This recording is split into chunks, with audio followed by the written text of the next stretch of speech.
क्या world order बदल रहा है? ईरान के जो आर्म्स थे अलग अलग जो उसके पावर के, हिजबुल्ला हो, हमास हो, उनको जिस तरीके से डिसमेंटल किया गया। ईरान सपोर्टेड जो असद रजीम थी सीरिया में, उसको जिस तरह से उखाड़ करके फेंक दिया गया, वहाँ पे उसका इन्फ्लुएंस ख़त्म हो गया। फिर खुद ईरान के अंदर घुस करके नतांज में और फार्दो में जो है उनके न्यूक्लियर जो फैसिलिटीज़ थी उनके ऊपर जो है बॉम्बिंग की गई। वहाँ पे आप देखिए, और उनकी जो एयर डिफेंस सिस्टम था ईरान का पूरा, उसको जो है नस्तनाबूद कर दिया गया। और ईरान में एक सिविल वॉर जैसा कराने का प्रयास किया गया। वेनेजुएला को भी ये समझ में आया कि हम रूस और चीन के ऊपर रिलाई नहीं कर सकते क्योंकि उनकी मौजूदगी में उठा ले गए।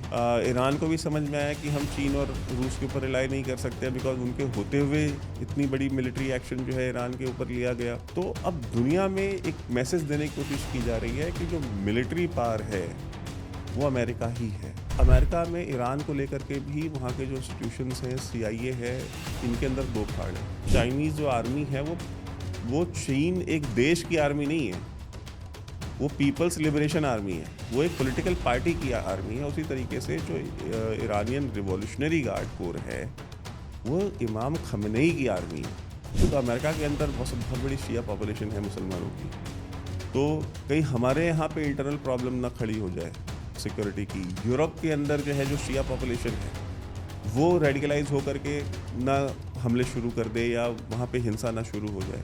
इस तरह की बहुत सारी चिंताएं हैं जो अमेरिका में एक बहुत बड़ा सेगमेंट है जिसको है, और वो नहीं चाहते कि ईरान में खमनेई को हटाया जाए। डोनाल्ड ट्रंप ने खुद ये चीज़ ऑन रिकॉर्ड बोली है कि भाई बीबी जैसे बोलते हैं बेंजामिन नेतन्याहू, क्या कि मैंने बीबी को मना किया कि डोंट टेक आउट खमनेई को नहीं मारना। बांग्लादेश में सबसे महंगे दर पे ब्याज, सबसे महंगे ब्याज दर पे लोन देने वाला, ऋण देने वाला बैंक था ग्रामीण बैंक, जिसके दबाव में आकर के लोगों ने आत्महत्याएं की किसानों ने। उस इंसान को नोबेल प्राइज़ दे दिया गया, नोबेल प्राइज़ देकर उसका स्पीकर बनाया गया, फिर वहाँ रजीम चेंज किया गया, फिर उसको ला करके इंस्टॉल कर दिया गया।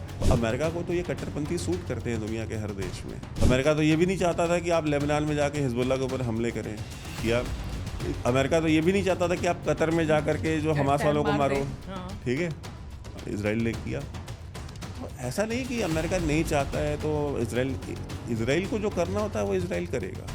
आज आप विक्टिम कार्ड इसलिए खेल रहे हैं क्योंकि अब बात ग्रीनलैंड पे और कनाडा पे आ गई है, अब गोरे के देश पे बात आ गई है। ये सब के सब मिल करके बेसिकली एक exploitative group of white man है हु फील एंड थिंक कि वो सुपीरियर रेस है। हम अब भारत जाएंगे और मदर ऑफ ऑल डील्स करने वाले भारत के साथ या भारत की तरफ अब ये अपेक्षा भरी नजरों से जो देख रहा है, भारत के लिए किस तरह का संदेश है? ये है रूल बेस्ड वर्ल्ड ऑर्डर की हकीकत। नमस्कार, पांचजन्य में आपका बहुत बहुत स्वागत है। आज हम चर्चा करने जा रहे हैं एक ऐसे विषय पर जो इस समय हर पावर कॉरिडोर, हर डिप्लोमेटिक मीटिंग और हर थिंक टैंक के जहन में सवाल बनकर उठ रहा है। वो ये कि क्या ट्रंप और अमेरिका की जो उनकी नीतियां बनाई जा रही हैं, वो क्या विश्व को एक अलग दिशा देने की कोशिश की जा रही है? क्या वर्ल्ड ऑर्डर बदल रहा है? क्योंकि ट्रंप के, चाहे वो ईरान से लेकर ग्रीनलैंड तक के फैसले हों या फिर नाटो से लेकर यूरोपीय यूनियन तक, जिस तरह के बयान वो दे रहे हैं, जिस तरह के फैसले वो ले रहे हैं, वो ऐसा लगता है कि अमेरिका की जो नीतियां हैं वो अब विश्व को एक अलग तरह की चुनौती दे रही हैं। सच क्या है और आखिर इस सब के पीछे वजह क्या है, इसी पे चर्चा करने के लिए आज हम टू द पॉइंट बात करेंगे वैभव सिंह से, जो जियोपॉलिटिकल एक्सपर्ट भी हैं और डिफेंसिव ऑफिस के फाउंडर भी। वैभव, एक बार फिर से आपका बहुत बहुत स्वागत है। धन्यवाद। ट्रंप जो कर रहे हैं, पिछले हम 1.5-2 महीने में काफ़ी कुछ देख चुके हैं, वेनेजुएला से लेकर ईरान तक, और इस समय जो दावोस में चल रहा है, दावोस में यूरोपीय यूनियन के सारे जो राष्ट्राध्यक्ष वहाँ पर जुटे हुए हैं, ख़ासतौर से नाटो के जो सदस्य हैं, उनकी सांसें थमी हुई थी। और ट्रंप ने अभी फ़िलहाल ये बोल दिया है कि वो ग्रीनलैंड पे जहाँ पर वो हमला करने वाले थे, अपनी ताकत इस्तेमाल करने वाले थे, अब नहीं करेंगे। फ्लक्चुएशंस जो ट्रंप के बयानों में आ रहा है, या ट्रंप जो नीतियां बना रहे हैं और जिस तरह की रणनीति और धमकी वो देने लगे हैं, वो भी अपने सहयोगियों को, जो कि नाटो अलायंस में तो अमेरिका रहा ही है, ये सारी तस्वीर क्या बता रही है? और वेस्ट एशिया में ट्रंप का इंटरेस्ट, क्या सब कुछ बदल रहा है? क्या वर्ल्ड ऑर्डर वाकई में बदल रहा है? बिल्कुल बदल रहा है। देखिए, दुनिया अपने आप को रीअलाइन कर रही है, क्योंकि अगर आप दुनिया को, नक्शे को अगर आप देखें तो ऑलमोस्ट हर कॉन्टिनेंट में एक जो मेजर पावर थी वहाँ से पावर शिफ्ट हो रही है। वेस्ट एशिया से शुरू करते हैं। पश्चिमी एशिया में अगर आप देखिए तो ईरान एक बहुत बड़ी मिलिट्री पावर थी। पहले इराक और ईरान दोनों एक दो बड़ी मिलिट्री पावर्स थी। इराक को ख़त्म कर दिया गया और सद्दाम हुसैन की जो 10 लाख की फ़ौज थी वो डिसमेंटल हो गई। पूरा देश आज तक सिविल वॉर का दंश झेल रहा है। तो इराक ख़त्म हुआ तो एक पावर शिफ्ट हुआ, बट वो फिर लिमिटेड था उस रीजन तक। दुनिया में कोई मेजर डिसरप्शन इस तरह का नहीं हुआ था। अभी क्या हो रहा है कि लैटिन अमेरिका में वेनेजुएला था, वहाँ पे हमला किया गया। वहाँ के जो राष्ट्राध्यक्ष थे उनकी पत्नी के सहित उनको अगवा करके लेके चले गए। फिर आप वेस्ट एशिया में देखिए तो ईरान एक बहुत मिलिट्री पावर थी, बहुत बड़ी।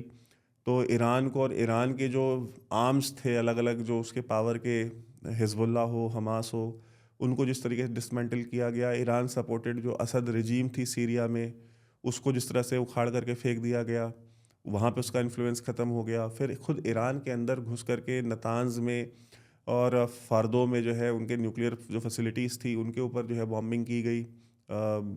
वहाँ पे आप देखिए, और उनकी जो एयर डिफेंस सिस्टम था ईरान का पूरा, उसको जो है नस्तनाबूद कर दिया गया। और ईरान में एक सिविल वॉर जैसा कराने का प्रयास किया गया। हमने देख रहा है, हम पिछले 15-20 दिन से जिस तरह की हिंसा ईरान के अंदर हो रही थी।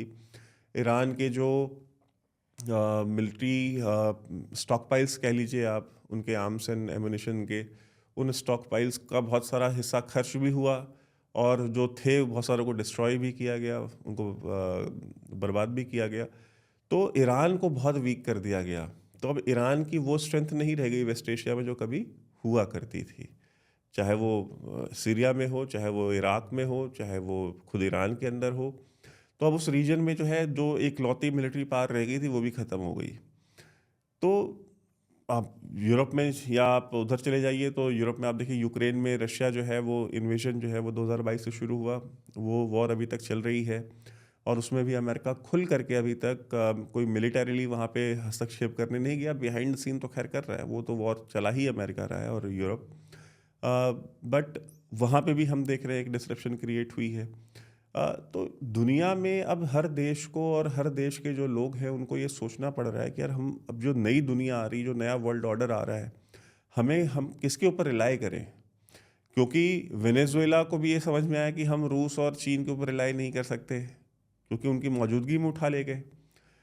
ईरान को भी समझ में आया कि हम चीन और रूस के ऊपर रिलाई नहीं कर सकते बिकॉज उनके होते हुए इतनी बड़ी मिलिट्री एक्शन जो है ईरान के ऊपर लिया गया। तो अब दुनिया में एक मैसेज देने की कोशिश की जा रही है कि जो मिलिट्री पावर है वो अमेरिका ही है। ये संदेश डोनाल्ड ट्रंप ने देने की शुरुआत की है कि हम मिलिट्री पावर हम है। अब यूरोप रह गया था कि एक नाटो नाम का एक संगठन जो बनाया गया था सोवियत यूनियन के खिलाफ, जिसका कोई औचित्य नहीं बनता था कि सोवियत यूनियन के टूटने के बाद वो संगठन क्यों बना रहा, किसी को नहीं पता। क्योंकि जब सोवियत यूनियन के खिलाफ आप यूरोप को सुरक्षित रखने के लिए अगर आपने एक संगठन बनाया था, अगर जो यूरोपियन सोवियत यूनियन ही नहीं रहा तो वो संगठन क्यों है। लेकिन उसका औचित्य बनाए रखने के लिए आपने देखा कि अलग अलग युद्ध शुरू किए गए, झूठी मनगढ़ंत कहानियाँ गढ़ी गई। वेपन्स ऑफ मास डिस्ट्रक्शन की थियरी जो है टोनी ब्लेयर और अमेरिकन्स ने मिल करके इराक में प्रपोज की कि वहाँ पे वेपन्स ऑफ मास डिस्ट्रक्शन है, निकला वहाँ से कुछ भी नहीं। और वही टोनी ब्लेयर अब बोल रहे हैं कि भाई वो करता धरता होंगे, जो भी फ़िलिस्तीन का जो भविष्य होगा उसके ऊपर वही डिसाइड करेंगे। तो अब दुनिया तो देखिए बदल रही है ना। अब वो पावर्स नहीं रही, वो पावर सेंटर्स नहीं रहे। वो जो कभी लीडर्स हुआ करते थे, कभी सद्दाम हुसैन बोलते थे तो पूरी दुनिया सुनती थी। अब इराक में कोई ऐसा व्यक्ति नहीं है जिस बोलता हो और कोई सुनता हो। इराक की कोई खबर भी अंतर्राष्ट्रीय कोई जो बड़ा न्यूज़ चैनल है या कोई अखबार है वो कभी भी उसको जो है समाचार पत्र उसको बिल्कुल कवरेज नहीं वो करता। उखड़ चुका है, एक तरह से बस नहीं पाया उसके बाद से। लेकिन वैभव, एक चीज़ जो सवाल उठता था, जैसे वेनेजुएला पे जिस तरह की कार्रवाई की, अमेरिका सीधे घुसा और किस तरह से मादुरो को लेकर उनके वाइफ को लेकर चला गया। दूसरी तरफ ये कहा जा रहा था जब ईरान में अशांति फैली, जिस तरह से लोग सड़कों पर उतरे और ये ट्विटर पे बैठ के अपने ट्रुथ पे बैठ के हाँ हम आ रहे हैं, हाँ हम आ रहे हैं, आपने पूरा अनरेस्ट को सपोर्ट किया वहाँ पर। ये भी कहा जा रहा था कि वहाँ सत्ता बदल जाएगी। अभी जो माहौल दिख रहा है, सत्ता तो नहीं बदली, ना वेनेजुएला जैसे घुसने की वहाँ पर अमेरिका ने कोशिश की। अमेरिका का वेनेजुएला को लेकर और ईरान को लेकर दोनों रणनीतियां हैं, वो अलग अलग क्यों हैं? ईरान में वो नहीं कर पाए जो वेनेजुएला में किया, और ये जो ईरान में अब अशांति फैल तो गई लेकिन सत्ता भी नहीं बदली है। और अब ट्रम्प ये क्रेडिट ले रहे हैं कि मैंने तो 900 लोगों की फांसी रुकवा दी। देखिए, दो चीज़ें हैं। एक, जब आप ईरान को देखते हैं, ईरान में क्या करना चाहते हैं? क्या सिर्फ सत्ता परिवर्तन चाहते हैं या चाहते हैं कि वो स्टेट कोलैप्स करे? ये एक चीज़ हो। दूसरा, अमेरिका में ईरान को लेकर के भी वहाँ के जो इंस्टीट्यूशंस हैं, CIA है, इनके अंदर दो फाड़ है। CIA का एक बहुत बड़ा, या वहाँ पे जो इंटेलिजेंशिया है, उसका एक बहुत बड़ा सेगमेंट है जो ये कहता है कि हम अगर ईरान को अगर हम डिस्टेबलाइज करके छोड़ देते हैं, स्टेट अगर कोलैप्स कर जाती है, तो वो हमारे इंटरेस्ट में नहीं है। वो उसका ये मानना है। डोनाल्ड ट्रंप और जो इजराइल है, स्पेशली जो ज़ायनिस्ट लॉबी है, वो ये कहती है कि जब तक ईरान में वो स्टेट कोलैप्स नहीं करती है, ठीक है, वो सत्ता में जो लोग बैठे हुए हैं, खमनेई वगैरह, खमनेई जब तक नहीं हटते हैं, देखिए वहाँ पे जब तक खमनेई, तभी तक स्टेट है। ऐसा नहीं हो सकता कि खमनेई हट जाएगा और वहाँ पे जो वामपंथी हैं या वहाँ का जो लिबरल सेक्टर है वो आ जाएगा, वो उसको सत्ता हस्तांतरित हो जाएगी और वो बैठ करके चला लेगा। ऐसा नहीं होगा। जिस तरह से चाइना के अंदर आप देखिए, तो चाइनीज़ जो आर्मी है, वो चीन एक देश की आर्मी नहीं है, वो पीपल्स लिबरेशन आर्मी है, वो कम्युनिस्ट पार्टी ऑफ चाइना की आर्मी है, वो एक पॉलिटिकल पार्टी की आर्मी है। उसी तरीके से जो ईरानियन रिवॉल्यूशनरी गार्ड कोर है, वो इमाम खमनेई की आर्मी है, वो कोई ईरान की आर्मी नहीं है। और जो सारी सत्ता है, जो सारा पावर है, वो IRGC के पास है। जो रेगुलर पुलिस फोर्स है, या वहाँ पे जो रेगुलर आर्म्ड फोर्सेस हैं, या वहाँ पे जो पॉलिटिकल क्लास है, उनके हाथ में कुछ नहीं है। इन सब के ऊपर, इवन वहाँ पे चुने हुए प्रधानमंत्री के ऊपर भी जो व्यक्ति बैठा है, वो IRGC का हेड है, ठीक, उसके ऊपर खमनेई बैठा है। तो यानी कि वहाँ का जो भी राष्ट्रपति है ईरान का, वो IRGC के हेड के भी नीचे है, खमनेई के नीचे नहीं है डायरेक्टली। वो उसके बीच में भी एक पद बना हुआ है।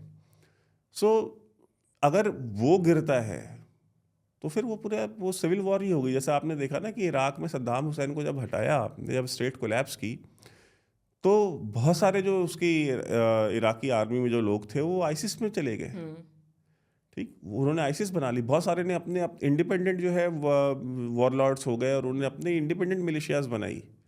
तो वही सेम चीज़ रिपीट होगी ईरान के अंदर। और जब ईरान के अंदर रिपीट होगी तो उसके रिपरकशंस जो हैं वो बहुत दूर तक फील होंगे। क्योंकि देखिए, ईरान के साथ ये है कि इराक में जो मेजॉरिटी थी वो तो सुन्नी ही थी, मतलब जो पावर में जो लोग थे, मैं उनकी बात कर रहा हूँ। पॉपुलेशन तो खैर वहाँ भी मेजॉरिटी शिया, हाँ मेजॉरिटी वहाँ बराबर ही है, हाँ ऑलमोस्ट, लेकिन थोड़ा शिया ज़्यादा ही होंगे। तो वहाँ पे तो फिर भी आप मैनेज कर सकते थे, बिकॉज जो सुन्नी लॉबी थी वो पूरे आपके साथ खड़ी थी। बट शिया तो एक ही देश है ईरान, और शिया पॉपुलेशन जो है वो पॉकेट्स में ऑलमोस्ट दुनिया के हर हिस्से में बसी हुई है जा करके। और उन सब का जो किबला है वो इमाम खमैनी की तरफ है, वो मक्का की तरफ नहीं है। उन सबको ये है कि भाई, हमको जो इमाम खमैनी कहता है, हमको उसको सुनना है, हम उसके कहने पे चलते हैं। तो उसके जो ब्लोबैक्स होंगे, खुद अमेरिका के अंदर बहुत बड़ी शिया पॉपुलेशन है मुसलमानों की, तो कहीं हमारे यहाँ पे इंटरनल प्रॉब्लम ना खड़ी हो जाए सिक्योरिटी की। यूरोप के अंदर जो है, जो शिया पॉपुलेशन है, वो रेडिकलाइज होकर के ना हमले शुरू कर दे या वहाँ पे हिंसा ना शुरू हो जाए। इस तरह की बहुत सारी चिंताएं हैं जो अमेरिका में एक बहुत बड़ा सेगमेंट है जिसको है, और वो नहीं चाहते कि ईरान में खमनेई को हटाया जाए। अगर आपको याद होगा तो बेंजामिन नेतन्याहू, जो कि इजराइल के प्रधानमंत्री हैं, उन्होंने इमाम खमनेई को मारने के लिए, और उसके ऊपर जब उन्होंने उनके वैज्ञानिक और इनके ऊपर जब हमले किए थे, तो वो इमाम खमनेई को भी एलिमिनेट करना चाहते थे। और ईरान को ये बात पता थी, इसीलिए इमाम खमनेई ने अपना अगला उत्तराधिकारी भी जो है घोषित कर दिया था कि अगर मैं नहीं रहा तो मेरा अगला उत्तराधिकारी ये होगा।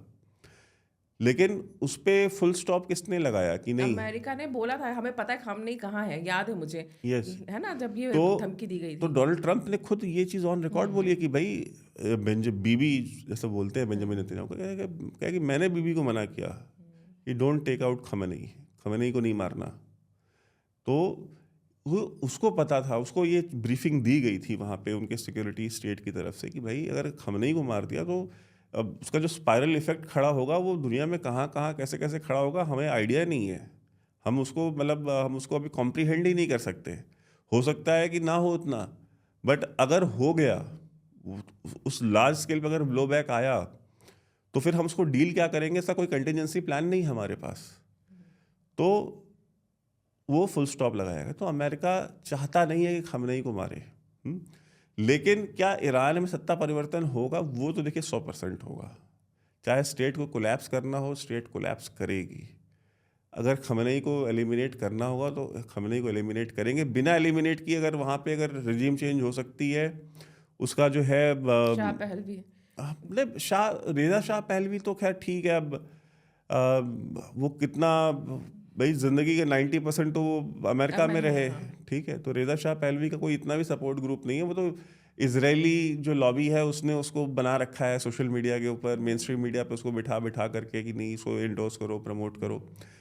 जब दूसरे देश कभी किसी तीसरे देश में जा करके जब इस तरह की चीज़ें करते हैं तो लोगों को बड़ा बनाया, अपने लीडर्स को बड़ा बनाया जाता है। हमारे भी देश में अगर आप इतिहास में जाएंगे तो कैसे आम पॉलिटिकल लीडर्स को चाचा बना दिया गया, किसी को पिता बना दिया गया, किसी को माता बना दिया गया, किसी को कोकिला बना दिया गया। बहुत सारी चीज़ें हमारे यहाँ भी की गई। तो जब आपको किसी को स्थापित करना होता है एक नेता के रूप में, तो आप सबसे पहले उसकी प्रोफाइल बनाते हैं, ठीक है। जैसे आपको अगर बांग्लादेश में किसी इंसान को आपको इंस्टॉल करना है, सबसे पहले आप उसको नोबेल प्राइज़ देंगे, ठीक है। दुनिया में उसका एक स्टेचर क्रिएट करेंगे। फिर आप बताएंगे कि वो कितना बड़ा रिवॉल्यूशनरी है। हकीकत उससे बिल्कुल अलग हो। अब आप देख लीजिए कि मोहम्मद यूनुस का जो ग्रामीण बैंक है, जिसको बताया जाता है कि उन्होंने गरीबों का भाग्य परिवर्तित कर दिया, उस ग्रामीण बैंक की वजह से बांग्लादेश के अंदर कितने लाखों करोड़ों किसान जो है कितना कर्ज में दब करके कितनों ने आत्महत्याएं कर ली। बांग्लादेश में सबसे महंगे दर पे ब्याज, सबसे महंगे ब्याज दर पे लोन देने वाला, ऋण देने वाला बैंक था ग्रामीण बैंक, जिसके दबाव में आकर के लोगों ने आत्महत्याएं की किसानों ने।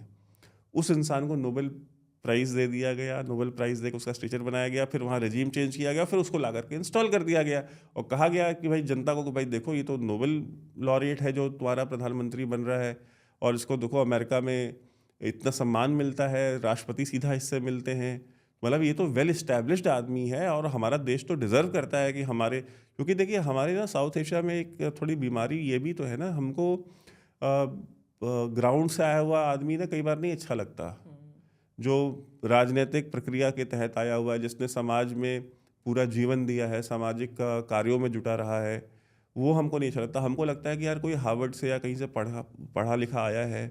एक हमारे अंदर एक इन्फीरियोरिटी कॉम्प्लेक्स है, एक समाज कॉलोनियल मेंटालिटी हाँ, बोलते हैं ना कि हाँ, अगर बाहर से पढ़ के आया है तो ये ज़्यादा जानता होगा।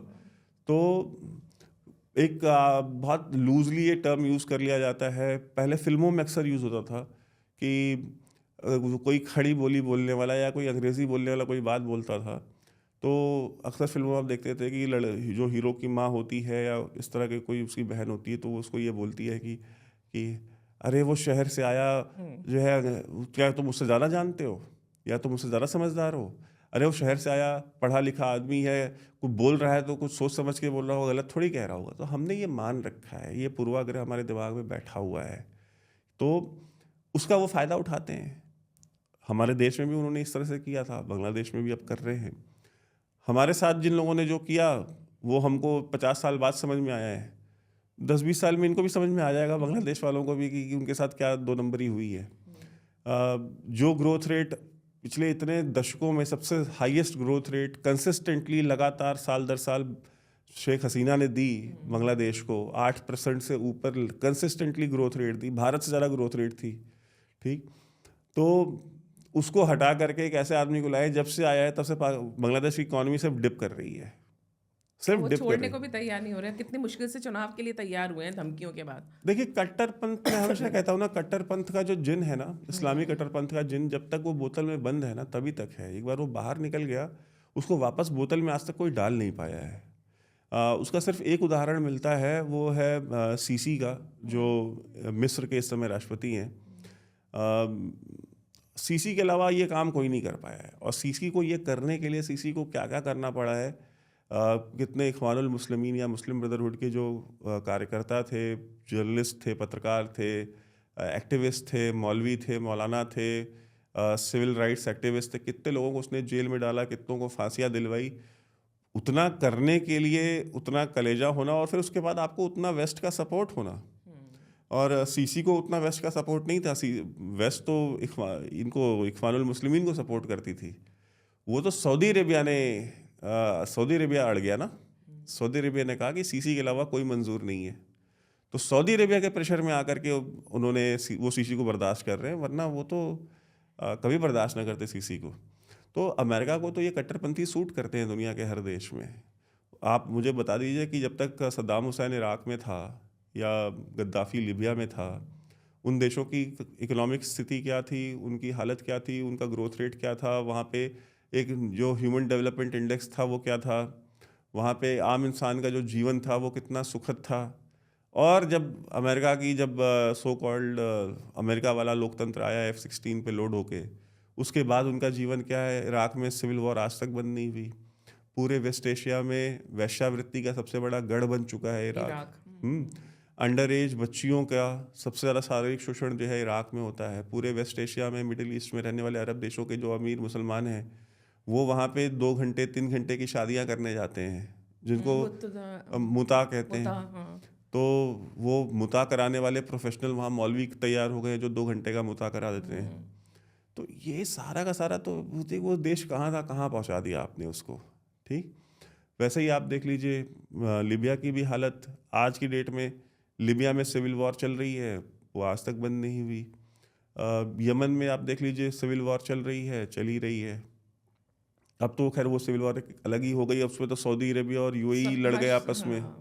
ठीक है, एक जो सदर्न ट्रांजिशनल काउंसिल है उसके ही 2 फाड़ हो गए, एक यूएई सपोर्टेड ग्रुप हो गया, एक सऊदी सपोर्टेड ग्रुप हो गया। अभी हाल ही में हमने देखा था तो सऊदी शांत हो गया, वरना नहीं, अब देखिए, अब यूएई जो है, यूएई भी अपने वेट से ऊपर जा करके पंच करना चाह रहा है।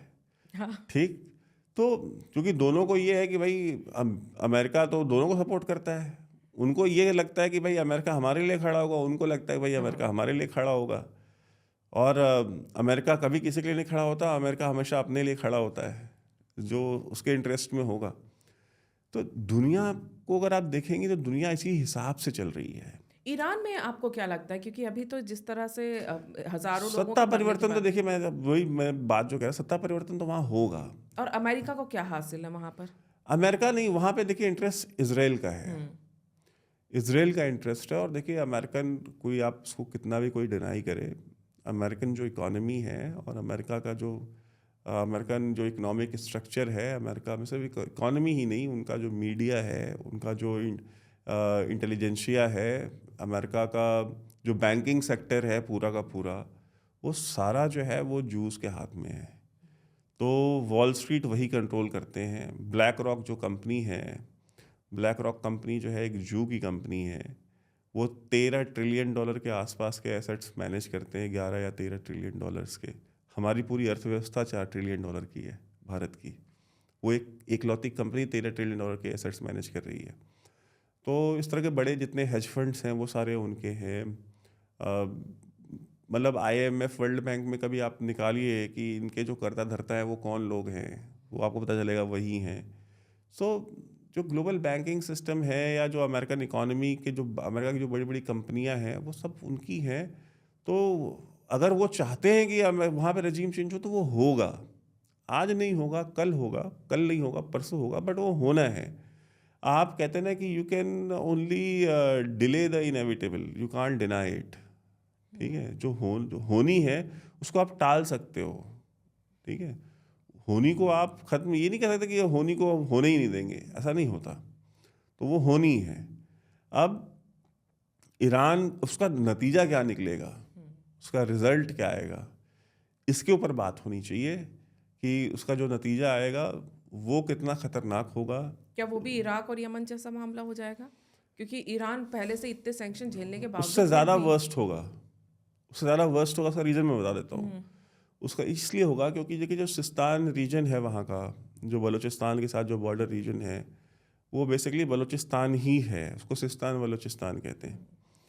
तो वो सुन्नी पॉपुलेशन है सारी, और वो परसिक्यूटेड रहे खमेनी रिजीम में, शिया रिजीम में। तो सबसे पहले तो उन्होंने अपनी इंडिपेंडेंस डिक्लेयर करनी है, वो जो नया जो भी आएगा उसको एक्सेप्ट नहीं करेंगे। दूसरा, जो भी आएंगे सत्ता में वो और जो जा रहे हैं सत्ता से IRGC वाले, ये आपस में लड़ेंगे। तो मतलब एक शिया शिया कॉन्फ्लिक्ट भी होगा, शिया सुन्नी कॉन्फ्लिक्ट भी होगा, फिर एथनिक लाइंस में भी कॉन्फ्लिक्ट होगा, क्योंकि फिर जो अजरीज हैं या जो कुर्द हैं, उनके भी अपनी अपनी डिमांड्स हैं वहाँ पे, उनकी भी अपनी अपनी टेरिटरीज हैं, उनके साथ भी कॉन्फ्लिक्ट होगा। और फिर इसमें दुनिया भर की जो इंटेलिजेंस एजेंसीज हैं वो कूदेंगी और अपने अपने वेस्टेड इंटरेस्ट को साधने के लिए अपने अपने ग्रुप्स को सपोर्ट करना शुरू करेंगी। जो तेल है, जो ऑयल है, उसकी चोरी शुरू होगी कि भाई जो जितने ज़्यादा तेल के रिजर्व्स के ऊपर कब्जा जो ग्रुप करेगा वो उतना ज़्यादा तेल निकाल के ले जाए।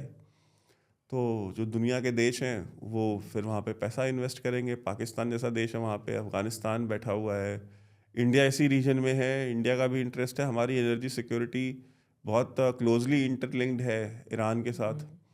तो हम भी लाइंग डाउन तो कोई भी चीज़ वहाँ पे नहीं चलने देंगे कि पूरी दुनिया आए वहाँ पे और जो दिल करे करे, और हम जो है वहाँ से बिल्कुल चुपचाप हट जाएंगे, ऐसा नहीं है। हम भी अपनी एनर्जी सिक्योर करने के लिए फिर हम भी अपने जो भी हम कदम उठाने होंगे हम उठाएंगे। तो उसका नुकसान जो होगा सिर्फ वहाँ के लोकल रहने वालों को होगा। और देखिए, जब भी रेडिकलाइजेशन या कट्टरपंथ बढ़ता है, स्पेशली इस्लामी कट्टरपंथ, वो कभी भी उस रीजन तक, उस क्षेत्र तक कभी लिमिटेड नहीं रहता है। अफ़गानिस्तान में अगर लड़ाई चल रही होती है तो वो उस पूरे रीजन को महसूस होती है उसकी गर्मी, ठीक। लिबिया में या इराक में अगर युद्ध होता है तो पूरे रीजन में महसूस होता है, क्योंकि लोग जो है वो अग्रेसिव होते हैं, लोग नाराज़ होते हैं, लोगों के अंदर भावनाएं भड़कती हैं, फिर उसको फ़ायदा उठाया जाता है। बड़ी सारी इंडस्ट्रीज़ खड़ी हो जाती हैं, वॉर इंडस्ट्री खड़ी हो जाती है कि भाई वॉर शुरू करना बहुत आसान है, उसको बंद कब करना है ना, ये बड़ा मुश्किल है। और बंद करना कैसे है, क्योंकि चीज़ें आपके कंट्रोल से बाहर चली जाती हैं, तो बंद नहीं कर पाएंगे। अच्छा, फिर जो वेस्टेड ग्रुप्स, मतलब वेस्टेड इंटरेस्ट हैं अलग अलग ग्रुप्स के, हथियार बनाने वाले कंपनियों के हैं, आर्म्स डीलर जो इंटरनेशनल लॉबी, बहुत पावरफुल लॉबी है इलीगल आर्म्स की, उनके अपने हैं। वो फिर पॉलिटिशियंस को ख़रीदना शुरू करते हैं, वो लॉबिंग फर्म्स हायर करते हैं, वो लॉबी करते हैं कि ये वॉर चलनी चाहिए। आप बताइए, अफ़गानिस्तान में अगर तुमको अगर जूते चप्पल छोड़ के भागना ही था तो 10 साल पहले ही भाग गए होते। इतने साल तक हाँ रहना 22 साल तक जो है अमेरिकन टैक्स पेयर का खून क्यों पिया तुमने? उनके हाथ में नहीं था। वो जो आर्म्स लॉबी है उसने नहीं बंद होने दिया वो, कि भाई इतना बजट है। आप बताइए, डोनाल्ड ट्रंप ने $1.5 ट्रिलियन का बजट कर दिया, अपना डबल कर दिया बजट, डिफेंस का बजट। अब $1.5 ट्रिलियन का सिर्फ डिफेंस बजट अगर उसने रखा है, तो आप सोचिए कि वो पैसे कौन कमाएगा? ये आर्म्स की कंपनियां कमाएंगी ना। तो ये जो हथियार बनाने वाली कंपनियां हैं, ये चाहेंगे कि अमेरिका जो है किसी न किसी युद्ध में कहीं ना कहीं इन्वॉल्व ना रहे। जैसे आप गाड़ी खरीदते हैं, मान लीजिए गाड़ी जो बेचने वाली कंपनियां हैं, वो गाड़ी बेचे कितना पैसा कमा लेती हैं? बहुत ज़्यादा नहीं कमाती है। 10 लाख की अगर आपने गाड़ी खरीदी है तो उस पर शायद 50,000 60,000 रुपये यही कमाते होंगे जो मैन्युफैक्चरर है। तो क्या वो 50-60 हज़ार रुपये की गाड़ी बेच करके अपना चला रहे कंपनी? नहीं। गाड़ी पे मिनिमम मार्जिन रखते हैं। वो पैसे कमाते हैं सर्विसिंग के ऊपर, स्पेयर पार्ट्स के ऊपर, ठीक है, मेंटेनेंस के ऊपर। उसी तरीके से जब आप कोई भी सामान खरीदते हैं, जो हथियार होता है, चाहे वो फाइटर जेट हो, चाहे वो मोटर शेल्स हो, चाहे वो आर्टिलरी गन्स हो, कोई भी मिसाइल्स हो, कुछ भी हो, आप जब वो खरीदते हैं तो उसकी एक्सपायरी भी होती है, मेंटेनेंस ठीक की है, ज़रूरत भी होती है दोबारा। और उसकी एक एक्सपायरी होगी। तो आपको एक तो मान लीजिए, अगर मैं कहता हूँ 2 साल की है, 24 महीने की है, या तो 24 महीने के अंदर यूज़ करो या 24 महीने के बाद आपको नया चाहिए। तो एक पूरा साइकिल क्रिएट हो जाता है जो आपको रिकरिंग इनकम उससे आती रहती है, पहली बात। दूसरा मेंटेनेंस, जैसे मैंने कहा मेंटेनेंस का, सर्विस का, उसका पैसा अलग लेते हैं। तीसरा फिर उसमें अपग्रेड्स करते रहेंगे। जैसे एक F-16 आया, फिर F-16 का ब्लॉक 40, 45, 52, ब्लॉक 60, अलग अलग अपग्रेड्स के वो अलग बेचते रहते हैं। फिर पुराने जो एयर फ्रेम है उसी में ब्लॉक 52 था आपके पास, ब्लॉक 60 आपको अपग्रेड कराना है, ठीक है $500 मिलियन दो, हम इसको ब्लॉक 60 में अपग्रेड करके वापस कर देते हैं तुमको। तो इस तरह का एक जो इंडस्ट्री क्रिएट हुई है, वो उसके पास जो पावर ऑफ वेल्थ है या पावर ऑफ परचेज, जो पैसे की जो पावर है, वो इतनी ज़्यादा है कि आप वो डिसीजंस करा लेते हैं अपने हिसाब से। तो ईरान में जो डर है वो यही है कि एक बार उनका इंटरेस्ट अगर वहाँ पे शामिल हो गया तो उसको आप कहाँ पे जाके वो रुकेगा। अगर अफ़गानिस्तान में 22 साल चली है तो वहाँ पे कितने साल चलेगी। और उसका जो मैंने कहा ना कि उसका जो इफ़ेक्ट होगा, जो रेडिकलाइजेशन फैलेगा दुनिया में। अभी तक हमने बहुत सारे, मतलब शिया ऑर्गेनाइजेशन के नाम पे हमने हिजबुल्ला ही देखा था, ठीक है, मेजर, ऐसा नहीं कि और नहीं है, मतलब हाँ, मतलब मेजर एक बड़ा संगठन, हाँ, एक ऑर्गेनाइज और एक बड़ा संगठन हमने हिजबुल्ला देखा था। लेकिन उसके बाद ईरान पे हमले के बाद जो IRGC के लोग जो अलग अलग निकलेंगे, जैसे इराक में निकले थे और उन्होंने ग्रुप्स बनाए थे अपने, वो क्या बनाएंगे, कितनी टेक्नोलॉजी है उनके पास, उस टेक्नोलॉजी को वो क्या करेंगे ले जा करके, और उनका जो पेनिट्रेशन है अलग अलग वेस्टर्न कंट्रीज़ में शिया पॉपुलेशन, क्योंकि Shia population comparatively has been much more educated, ठीक है, और much more open to the western world. आप हिस्टोरिकली भी मतलब देखें, अगर सुन्नियों के हिसाब से देखा जाए, संख्या में भले कम हो लेकिन इन्फ्लुएंशियल रहे हैं कंपैरेटिवली। लेकिन एक चीज़ जो वैभव आप बोल रहे हैं कि इजराइल का इंटरेस्ट है, एक बहुत बड़ा सवाल यहाँ पर ये भी अभी उठ के आया था कि ये जो गाज़ा में ट्रंप ने जिस तरह से सभी देशों को इनवाइट किया है, उसमें ये कहा जा रहा है कि इजराइल को थोड़ी नाराज़गी है उस चीज़ को लेकर। तो ट्रंप एक तरफ तो आप जिस तरह से ज्विश जो हैं उनका एक मोनोपोली ये कह सकते हैं, आपने जिस तरह से पूरा डिस्क्राइब किया, दूसरी तरफ क्या गाज़ा में जो कुछ हो रहा है, क्या इजराइल वाकई में नाखुश है उससे? नहीं, इजराइल जिस चीज़ से भी नाखुश होगा वो नहीं होगी, ठीक। ये इंटरनेशनल स्टेबलाइजिंग फोर्स जो डोनाल्ड ट्रंप ने बनाई थी, उसमें इजराइल ने कह दिया कि नहीं, टर्की को हम नहीं एक्सेप्ट करेंगे, टर्की बाहर हो गया। तो इजराइल को नहीं पसंद था, टर्की को बाहर कर दिया, क्या ठीक है, टर्की नहीं रहेगा। तो ऐसा नहीं है, इजराइल जहाँ रेड लाइन खींच देगा वो रेड लाइन आ जाएगी। ऐसा नहीं है कि कोई डोनाल्ड ट्रंप उनका गुलाम है, 100 में से 1-2 चीज़ें नहीं भी मानेगा, बट 98 तो मानेगा ना। तो बात वही है कि 98 चीज़ें माननी पड़ेंगी। आप ईरान पे अभी नहीं करना चाहते, ठीक है, 6 महीने बाद कर लेना, 1 साल बाद कर लेना, करना तो पड़ेगा, मेरे कहने का मतलब ये है। और दूसरी चीज़ कि अगर अमेरिका खुद नहीं करेगा तो इजराइल खुद कर लेगा जा करके। अमेरिका तो ये भी नहीं चाहता था कि ये जो गाज़ा में इजराइल ने बॉम्बिंग करी है ये बॉम्बिंग हो। अमेरिका तो ये भी नहीं चाहता था कि आप लेबनान में जाके हिजबुल्ला के ऊपर हमले करें, किया। अमेरिका तो ये भी नहीं चाहता था कि आप कतर में जा करके जो हमास वालों को मारो, ठीक है, इजराइल ने किया। तो ऐसा नहीं कि अमेरिका नहीं चाहता है तो इजराइल को जो करना होता है वो इजराइल करेगा। और एक बार अगर इजराइल कूद गया उस वॉर में ईरान की, तो अमेरिका अब चाहे ना चाहते हुए भी अमेरिका को उसमें जाना ही पड़ेगा। और इजराइल को ये बात पता है। आपको याद हो तो जब ईरान के ऊपर जब हमले शुरू हुए और जब लेबनान में जब हिजबुल्ला के ऊपर हमला शुरू किया इजराइल ने, तो मतलब अमेरिका नहीं चाहता था, फिर भी जब इजराइल और ईरान के बीच में शुरू हुआ तो फिर अमेरिका ने और सारे नेटो कंट्रीज़ ने मिल करके जॉर्डन के साथ और इनके साथ मिल करके एयर डिफेंस कवर प्रोवाइड किया ना, इजराइल को शामिल हुए उस वॉर में। इजराइल ने, अमेरिका ने तो न्यूक्लियर डील करी थी ईरान के साथ, तो फार्दो में और नतान्ज में जो है फिर भाई B-52 बॉम्बर भी खुद ही भेजे।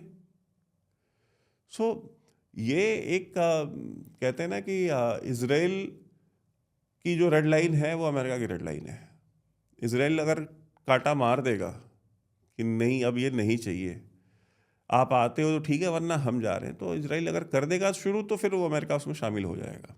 उससे पहले ठीक है नखरे करते रहेंगे, दिखाएंगे कि नहीं हम नहीं करना चाहिए और ये हमारे लिए सूटेबल नहीं है, रीजन डिस्टर्ब होगा, ये सारी बातें जो है ना सिद्धांत की बातें तो अपने कनाडा के राष्ट्रपति भी कल, प्रधानमंत्री भी कल बड़ी कर रहे थे डावोस में। हाँ ठीक है, हाँ, कार्नी जो है, कार्नी ने बोला है ना। ठीक है कि ये तो दुनिया ऐसी दुनिया हो गई है जहाँ पे माइट इज राइट हो गया है, क्या अगर जहाँ हम पे टेबल नहीं है तो मेन्यू है। ठीक है। अब काफी चीजें उन्होंने उनसे बोली। जरा पूछे कोई कि आप जरा मुझे बताइए, वो खुद नेटो के मेंबर हैं, हम्म, ठीक, ये दुनिया ताकतवर की कब नहीं रही है। आज आपको कमज़ोरों की चिंता हो रही है क्योंकि उन कमज़ोरों की लिस्ट में अब आपको अपना भी नाम दिखाई देने लग गया है। ठीक, जब आप लिबिया पे हमला करने गए थे सारे मिल करके एक साथ, एक छोटे से देश के ऊपर आप सब मिल के गए थे, सारी नेटो कंट्रीज गई थी, हाँ तब आप मुझे बताइए कि तब वो कमज़ोर के ऊपर हमला नहीं हो रहा था, तब माइट इज़ राइट नहीं था। जब एक झूठे कंस्पिरेसी थ्योरी जो खुद आपने गढ़ी थी वेपन्स इराक ऑफ, के लिए। हाँ वेपन्स ऑफ मास डिस्ट्रक्शन की इराक के ऊपर, तो वो किसके ऊपर थी, वो कमज़ोर के ऊपर हमला नहीं था, तब माइट इज़ राइट नहीं थी। उस वहाँ पे भी आप सारे मिलके घुस गए वहाँ पे हमला करने के लिए। अफगानिस्तान में जब हमला किया तो वो कौन सी इंटरनेशनल किताब में लिखा हुआ था कि वो जस्टिफाइड है, वो भी जस्टिफाइड नहीं था, आपने वहाँ पे भी हमला किया। वेनेजुएला में जो हुआ है, ठीक, उस पर आप शांत रहे, सबने सिर्फ सब चुप रहे, कंडेम करके एक लाइन में हल्के से। आज आप विक्टिम कार्ड इसलिए खेल रहे हैं क्योंकि अब बात ग्रीनलैंड पे और कनाडा पे आ गई है, अब गोरे के देश पे बात आ गई है, तो चिंता हो गई है। अब आपको सिद्धांत याद आ रहे हैं, आपको मौलिकता याद आ रही है, आपको नैतिकता याद आ रही है, आपको कानून याद आ रहे हैं। रूल बेस्ड वर्ल्ड ऑर्डर, कब था rule based world order? America का रूल था और अमेरिका का ही ऑर्डर था। वो एस जयशंकर जी की बात याद आ गई कि यूरोप को हमेशा यही लगता है कि यूरोप की समस्या सारी दुनिया की समस्या है, लेकिन बाकी दुनिया की समस्याओं के यूरोप को कोई मतलब नहीं रहता। तो आज वही बात हो रही है कि आज ग्रीनलैंड पे जब अमेरिका अपना कब्जा करने की बात कर रहा है यहाँ पर, अब क्योंकि अब हम ईरान से थोड़ा इस तरफ को आते हैं, लैटिन अमेरिका या यूरोपीय यूनियन की तरफ, जिस तरह से वेनेजुएला पे हमने देखा, उसके बाद अब जो रोज़ चल रहा है कि ग्रीनलैंड चाहिए, ग्रीनलैंड चाहिए। अब ट्रंप ने तो ये बोल दिया कि फोर्स यूज़ नहीं करेंगे अभी दावोस में, लेकिन अंदाज वही धमकी वाला है। ये अपने अलायंस के साथ नाटो को सहयोग अमेरिका के बगैर तो चल ही नहीं सकता, ये बात वो जानते हैं। यूरोपीय यूनियन इस समय, या यूरोपीय देश जो हम देख रहे हैं जितने भी हैं, वो कमज़ोर से दिखाई दे रहे हैं। और क्या होगा ग्रीनलैंड का, क्योंकि जिस तरह से ट्रंप बयानबाजी कर रहे हैं, भले उन्होंने धमकी ना दो, कहा तो ये भी जा रहा है कि वो ग्रीनलैंड के लोगों से बातचीत करके उन्हें ये भी कर सकते हैं कि उन्हें सबको पैसे देकर 58,000 तो वहाँ की पूरी जनसंख्या है, उनको अपनी तरफ कर सकते हैं, अमेरिका की तरफ। ये तय है कि मन बना चुके हैं ट्रंप। लेकिन ऐसे में अब यूरोपीय यूनियन या नाटो, इनका क्या रुख रहेगा? और अगर कुछ करेंगे नहीं, इसी तरह की बातें करेंगे, तो ये कमज़ोर हैं, ये सारे दुनिया में संदेश जाएगा। देखिए, डेनमार्क ने अमेरिका को कड़ा जवाब देने के लिए अपनी फौज भेजी है ग्रीनलैंड। 37 सोल्जर गए हैं, 37। बाकी ये उनके यूरोपीय यूनियन के 8 में, उन्होंने नाटो की भी तो 8 देशों ने भेजे थोड़े थोड़े से। भाई मैं मजाक नहीं कर रहा हूँ, 37 सोल्जर्स भेजे हैं ग्रीनलैंड को डिफेंड करने के लिए। ये सांकेतिक डिफेंस है क्या? तो सबको पता है अमेरिका को चाहिए तो अमेरिका ले ले। डोनाल्ड ट्रंप क्यों कह रहा है कि भाई मैं हमला नहीं करना चाहता, मैं हमला नहीं करूँगा? उसको पता है कि हमला करने की ज़रूरत नहीं है, मैं फौज अपनी भेज दूंगा और बोलूँगा कि हाँ आज से अब तुम वहाँ अमेरिका का झंडा, बेस भी है वहाँ पर, तो बेस है। अब मैं कह रहा हूँ एडिशनल ट्रूप्स भेज देंगे और भेज करके वहाँ झंडा लगा करके फहरा देंगे, यूएस का नेशनल एंथम गा देंगे, हो गया वो। मतलब उसमें ज़्यादा क्या करना है? अब देखिए, इमैनुअल मैक्रों का जो मैसेज गया था डोनाल्ड ट्रंप को, एसएमएस जो उन्होंने जनता में साझा किया, उसमें वो क्या कह रहा है? उसमें ये तो यही कह रहा है ना, तो तुमने जो सीरिया वीरिया में, वेनेजुएला में जो किया, साथ दिया तुम्हारा, हम उसमें तो हम समझ ले, ग्रीनलैंड में क्या कर रहे हो? ठीक है, आओ बात करते हैं। हाँ मतलब यार कि तो सीरिया का मारो, मतलब वो जो भूरे काले लोग हैं इनको मारो, कोई दिक्कत नहीं, उसमें हम साथ में खड़े, पर ग्रीनलैंड तो यार हम गोरों का है। तो ये है रूल बेस्ड वर्ल्ड ऑर्डर की हकीकत।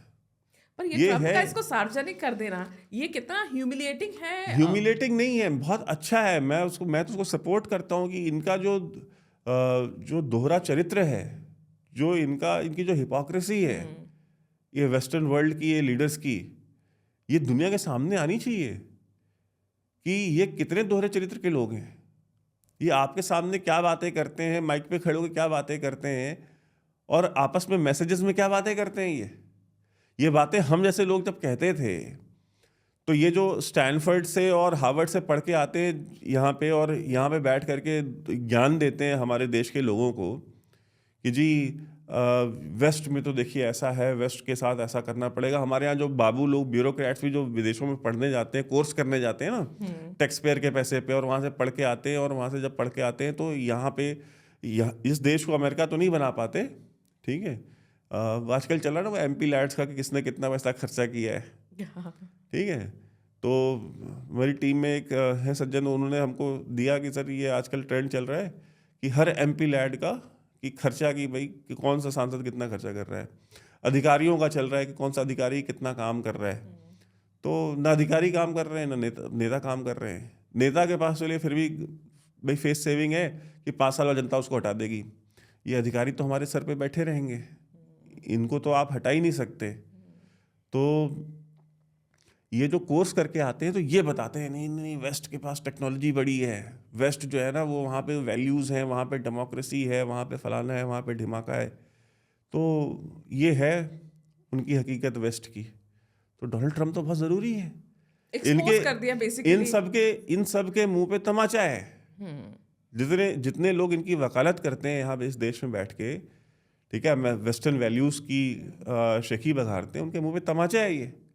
और हमारे से लोगों की बात सही सिद्ध कर दिया ना डोनाल्ड ट्रम्प ने कि हम जो कहते थे वो कॉन्स्पिरेसी थियरी नहीं थी, वो हकीकत था कि ये सब के सब मिल करके बेसिकली एक exploitative group of white man है हु फील एंड थिंक कि वो सुपीरियर रेस है, ठीक है। और उनका अधिकार बनता है कि वो बांग्लादेश में, भारत में, पाकिस्तान में, इराक में, लीबिया में, सीरिया में, इस बाकी पूरी दुनिया के ऊपर जो नॉन गोरों की दुनिया है वहाँ पे जा कर के इंटरफेयर करे, उनके रिसोर्सेज को लूटे, वहाँ पे जो है डिस्टर्बेंस क्रिएट करे, वहाँ इंसर्जेंसीज कराएं, अपने इंटरेस्ट ग्रुप क्रिएट करें, वहाँ के रिसोर्सेज को लूटे। क्योंकि यार आज भी उनके पास अपना कुछ नहीं है ना। आज भी जो ब्रिटिश इकोनॉमी है वो हमारे ही तो लूट के पैसे पे चल रही है। और क्या है उनके पास, और उनका जो भी इंडस्ट्रियलाइजेशन भी है, जिस इंडस्ट्री के ऊपर वो आज की डेट में कमा खा रहे हैं, वो इंडस्ट्री किसके पैसे पे बनी है? हमारे पैसे पे बनी है, हमारे रिसोर्सेज के उस पर बनी हुई है। तो ये उनको एक्सपोज कर रहा है। तो मैं तो बहुत खुश हूँ। मैं तो चाहता हूँ कि वो इनके सारे सबके मैसेजेस स्क्रीनशॉट डाले। पता कार्नी के भी मैसेज पड़े होंगे, ठीक है। और जैसे ही वो निकला तो उसने डोनाल्ड ट्रम्प, ये इमैनुअल मैक्रोन ने भी बड़ी बड़ी बातें की थी चश्मा लगा करके, वहाँ पे लगा के आए थे, उसका मजाक भी उड़ाया डोनाल्ड ट्रम्प ने। तो जब वहाँ से वो निकला डावोस, जब वो फ्लाइट में बैठने जा रहा था तो उसको बोला कि, पत्रकार ने पूछा कि जी इमैनुअल मैक्रोन कह रहे थे कि ये माइट इज़ राइट, वही कार्नी वाला गाना जो है राग उन्होंने सुनाया कि मतलब ये गलत है, इस तरह से नहीं होना चाहिए दुनिया में। हाँ, तो उसको डोनाल्ड ट्रम्प ने लिटरली ये बोला कि, और उन्होंने मना कर दिया। उन्होंने कहा कि जो बोर्ड ऑफ पीस है गाज़ा को लेकर के, उसको जो है फ्रांस ज्वाइन नहीं करेगा, उन्होंने मना कर दिया। तो कहता है कि ये मैक्रोन ने बोला है? तो कहता है हाँ मैक्रोन ने बोला है। कहा मुझे नहीं पता एग्जैक्टली उसने क्या बोला, लेकिन उसने मना किया है, तो ठीक है ना ज्वाइन करे। मैं उसकी जितनी भी वाइन और शैम्पेन्स आती हैं अमेरिका में, सबके ऊपर 200% टैरिफ लगाऊंगा और औकात में आ जाएगा। ये उसका जवाब था, ठीक है, कि जितने भी ये फ्रेंच वाइन और ये आते हैं शैम्पेन्स US में, इन सब के ऊपर 200% टैरिफ लगाऊंगा, अपने आप औकात में आएंगे। ये फ्रांस के राष्ट्रपति को उसने पब्लिकली बोला है। ये अभी 8 घंटे पहले की बात बता रहा हूं। बिल्कुल सही बता रहे हैं, क्योंकि ये बोला है उन्होंने 200%। हालांकि अभी दावोस में एक आश्वासन कह सकते हैं ट्रम्प की तरफ से मिला है कि अभी मैं आगे जो अभी फरवरी में लगाने वाले थे ना टैक्स, यही जो 8 देश नाटो के पहुंच गए थे ग्रीनलैंड सपोर्ट करने के लिए, वो अभी उन्होंने कहा है कि अभी मैं टैरिफ नहीं लगाऊंगा, अभी देखते हैं, हम बात करेंगे इस पे। तो रुख बदलता है। ट्रम्प एक तरफ से, ये आप बिल्कुल सही बोल रहे हैं कि इन लोगों को एक्सपोज तो किया है, जितने भी कंट्रीज हैं, वेस्टर्न कंट्रीज हैं, ये इनको एक्सपोज कर रहे हैं। लेकिन ट्रम्प के फ्लक्चुएटिंग बयान जो होते हैं उनकी क्रेडिबिलिटी पे कई बार सवाल उठा देते हैं। ये यहाँ पर यूरोपीय यूनियन की अगर हम बात करें, यूरोपीय यूनियन का ये कहना है कि एक तरह से अमेरिका से थोड़ा भरोसा उठा है उनका, और दूसरी तरफ ये कहना कि हम अब भारत जाएंगे और मदर ऑफ ऑल डील्स करने वाले हैं। भारत के साथ या भारत की तरफ अब ये अपेक्षा भरी नज़रों से जो देख रहा है भारत के लिए किस तरह का संदेश है? देखिए, उनको पता है कि जो मार्केट है भविष्य की, जो अर्थव्यवस्था फ्यूचर में जो आने वाली है, वो भारत ही है। हम जर्मनी को मेरे ख्याल से 2026 चल रहा है, 2028 तक हम जर्मनी को भी पीछे छोड़ देंगे इकोनॉमी में। और इंडिया अगले 5 साल में दुनिया की तीसरी सबसे बड़ी अर्थव्यवस्था बन जाएगी। तो उनको अल्टरनेटिव मार्केट्स चाहिए, परचेजिंग पावर बढ़ रही है लोगों की, लोग अब ज़्यादा खर्च कर पा रहे हैं। हमने जब जॉब शुरू करी थी अपनी लाइफ में, तब भी इतनी परचेजिंग पावर नहीं थी। जब कोई युवा जॉब करने जाता है, तो जैसे मेरा नेफ्यू है, वो जॉब कर रहा है, उसकी फर्स्ट जॉब अगर लगी है, तो वो अपनी फर्स्ट जॉब में ही वो चीज़ें अफोर्ड कर ले रहा है जो हम। पैकेज इतना अच्छा होता है आजकल, पैकेज भी अच्छा होता है, लाइबिलिटीज उतनी नहीं रह गई। ठीक है, हमने जब जॉब शुरू करी तो हमारे पर लाइबिलिटीज थी। ठीक है कि भाई आपने पैसे कमाने भी हैं, बचाने भी हैं, और लगाने भी हैं, देने भी हैं घर पे। अब जो जनरेशन, हमारे बाद की जो जनरेशन आ रही है, वो जो है वो पैसे उसको कहीं देने नहीं है। वो या तो खुद सेविंग कर रही है, या इन्वेस्टमेंट कर रही है, या उसको एंजॉय कर रही है। तो परचेजिंग पावर बढ़ गई है। एक घर में पहले एक आदमी कमाने वाला होता था, 10 खाने वाले होते थे। ठीक, अब एक घर में अगर 4 लड़के हैं तो 4 के चारों कमाने वाले हैं। अब लड़के के साथ साथ जो उनकी धर्मपत्नियां हैं वो भी कमाती हैं, उनकी जो बहनें हैं वो भी कमाती हैं, हर कोई काम कर रहा है, एवरीबॉडी। हमारा जो स्किल लेवल है वो बढ़ गया है, ज़्यादा लोग पढ़ गए हैं, तो नौकरियां हो गई हैं, लोग काम करने लगे, पैसे ज़्यादा आते हैं। एक घर में कोई एक 50,000 कमाने वाला भले ना हो, लेकिन 15,000 20,000 कमाने वाले अगर 5 हैं, तो उस घर के परचेजिंग पावर 50,000 रुपये कमाने वाले से ज़्यादा हो गई ना। तो उसको आप उस पर्सपेक्टिव से अगर आप देखिए, तो ये सारी चीज़ें उन वेस्टर्न जो ये यूरोपियंस हैं, इनको समझ में आ रही है कि हम अमेरिका एक सिंगल कंट्री के ऊपर कब तक रिलाई करेंगे। तो हमको अल्टरनेटिव मार्केट्स चाहिए। जैसे हमने भी, आप देखिए ना कि जब अमेरिका ने जब ये आनाकानी शुरू करी टैरिफ की और ये सारा, तो प्रधानमंत्री जी ने क्या कहा कि भाई आप अल्टरनेटिव मार्केट्स ढूंढिए, और आत्मनिर्भरता, दोनों ही चीजें बोली थी भाई आप अल्टरनेटिव मार्केट्स ढूंढिए। और लेकिन हमारे यहाँ फिर वही बात आ जाती है, हमारे ब्यूरोक्रेट्स इतने निकम्मे हैं ना, इतने निकम्मे ब्यूरोक्रेट्स हैं, आपको मतलब दुनिया में आप चिराग लेके ढूंढने निकलिए, आपको नहीं मिलेंगे, ऑनेस्टली बता रहा हूँ। आप इनसे रील्स बनवा लीजिए, ठीक है। आप देखिए ना, जितने भी DM SP आजकल जो भी घूम रहे हैं, सब रील बनाने में लगे हैं। हम और अब नोएडा में बैठे, थोड़ा विषयांतर हो जाएगा, लेकिन ये बात कहनी ज़रूरी है। आप बताइए कि नोएडा में एक लड़का जो है बहुत दुखद हुआ है। वो बेचारा 1.5 घंटे तक 2 घंटे तक चिल्लाता रहा, चीखता रहा, वो बेचारा मर गया। 4 दिन तक यहाँ की DM जो है घटना स्थल पे नहीं गई जहाँ पे वो घटना हुई। इतना कंट्रोवर्सी हुई, इतना बवाल हुआ, उसके बाद वो गई। और गई भी तो मीडिया चीखता रह गया, वो उसने अपनी गाड़ी का शीशा नीचे तक करना जरूरी नहीं समझा। वो DM है नोएडा की। ये एरोगेंस है यहाँ पे ब्यूरोक्रेट की, ये घमंड है। हम मतलब आम जनता तो कीड़े मकोड़े हैं इनके लिए। तो ये आपको क्या लगता है कि एरोगेंस इस लेवल पे है और सेक्रेटरी के लेवल पे नहीं है? अंडर सेक्रेटरी, वो स्पेशल सेक्रेटरी के, एडिशनल सेक्रेटरी के और जॉइंट सेक्रेटरी के लेवल पे नहीं है।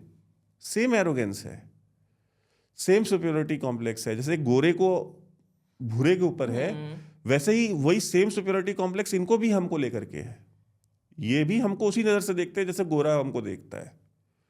तो ये जो नाकारे ब्यूरोक्रेट्स हैं, इसलिए मैं हमेशा इस चीज़ को एंडोर्स करता हूँ कि आप टेक्नोक्रेट्स को लाइए जो स्पेशलाइज करते हैं उस फील्ड में, फॉरेन पॉलिसी में। हमारे दिल्ली में मैं ऐसे ऐसे लोगों को जानता हूँ जो थिंक टैंक्स में बैठे हुए हैं, इनसे 100 गुना अच्छी डिप्लोमेसी कर सकते हैं, इनसे 100 गुना अच्छा विषयों को समझते हैं, वो एक्सपर्ट हैं उस रीजन के।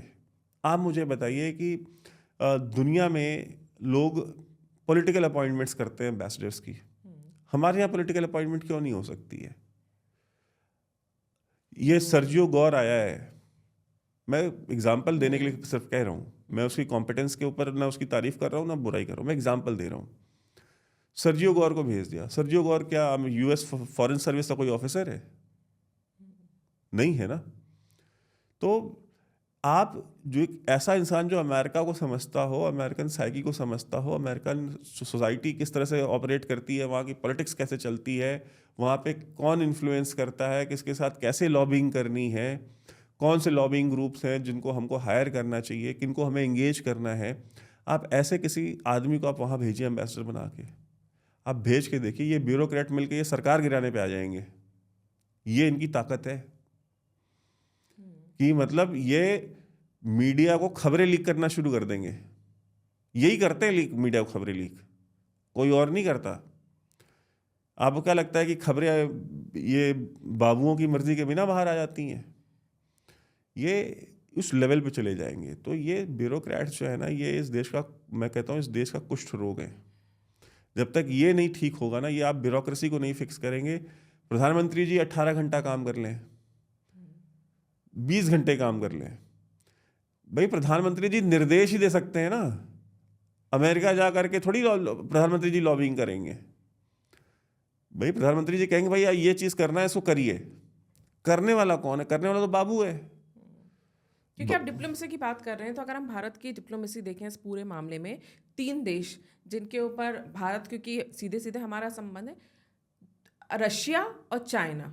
अभी जो कुछ भी हो रहा है यूरोपीय यूनियन के साथ या नाटोस के साथ, ये सब शांत बैठे हैं ना। चाइना कुछ ज़्यादा बोल रहा है और रशिया तो ऐसा कह रहा है इनका मामला है। जबकि नाटो जो है बना ही, जो कि शुरुआत में ही आपने बात कही थी कि जब सोवियत संघ टूट गया तो फिर उसका नाटो की ज़रूरत थी ही नहीं। आखिर क्यों? और डर यही बैठाया गया था कि रशिया जो है आपके देशों पे कब्जा कर लेगा। यूक्रेन में जो कुछ चल रहा है वो किस तरह से जेलेंस्की को डर था और वो नाटो में शामिल होने के लिए कर रहा था। जिसके वजह से डर रहे थे उसने तो कुछ नहीं किया, और जो आपको सहयोग दे रहा था वो ग्रीनलैंड पे कब्जा करने की बात कर रहा है, अब आप उससे कांपे हुए हैं। और इस पूरे तमाशे में अगर हम बोलें, रशिया, चाइना, इवन इंडिया, ये खामोश बैठे हुए हैं। ये क्या दिखाता है? जो ध्रुव होते थे, जो हम कह रहे थे कि 2 ध्रुव हुआ करते थे पहले, कि एक तरफ अमेरिका दूसरी तरफ रशिया, इस समय रशिया शांत बैठा हुआ है, पूरी तरह से कोई प्रतिक्रिया नहीं दे रहा है। वो कह रहा है आपस में निपटो आपका जो मामला है। नेटो का जनाजा है, जरा धूम से निकले, ठीक है? तो सब बैठ के देख रहे हैं। भाई आप लोग, आप हमको वो ज्ञान देते थे, आप हमको बताते थे। आपने एक गुंडागर्दी का ग्रुप बनाया हुआ था कि मतलब मेरा कोई कॉन्फ्लिक्ट अगर किसी चीज़ के ऊपर अगर पोलैंड से हो जाए, ठीक है, या मेरा कोई कॉन्फ्लिक्ट किसी चीज़ पे अगर यूके से हो जाए, तो 8,000 किलोमीटर दूर बैठा देश आकर के मेरे पर बम गिरा देगा। मतलब कोई सेंस है इस बात की कि 12 देश मिलकर के आके मेरे ऊपर हमला कर देंगे? तो ये तो ठीक है ना, ये तो मैं कह रहा हूँ ना कि इसका औचित्य तो आज से 30 साल पहले ख़त्म हो चुका था। इसको ज़बरदस्ती लिंगर ऑन किया जा रहा था, कभी एक वॉर शुरू करके, कभी दूसरी वॉर शुरू करके, कभी तीसरी वॉर शुरू करके। अब वो जो है कि अब वो बचा नहीं है अब ज़्यादा, ठीक? तो अब वो आपस में लड़ रहे हैं। और मैं हमेशा कहता हूँ, आप मुझे बताइए, मैं इसका उदाहरण भारतीयों को इस कॉन्टेक्स्ट में देता हूँ, आप समझिएगा, भारतीयों को थोड़ा अच्छे से समझ में आएगा। जब तक ये अखंड भारत था तब तक सारे मुसलमान मिलके किससे लड़ रहे थे? हिंदू से। हिंदू दुश्मन था, हिंदू से लड़ रहे थे, हिंदुओं को मार रहे थे, हिंदुओं पर अत्याचार कर रहे थे। पाकिस्तान बन गया, अलग हो गए, पाकिस्तान में हिंदू नहीं बचे, तो अब आपस में एक दूसरे को मार रहे हैं।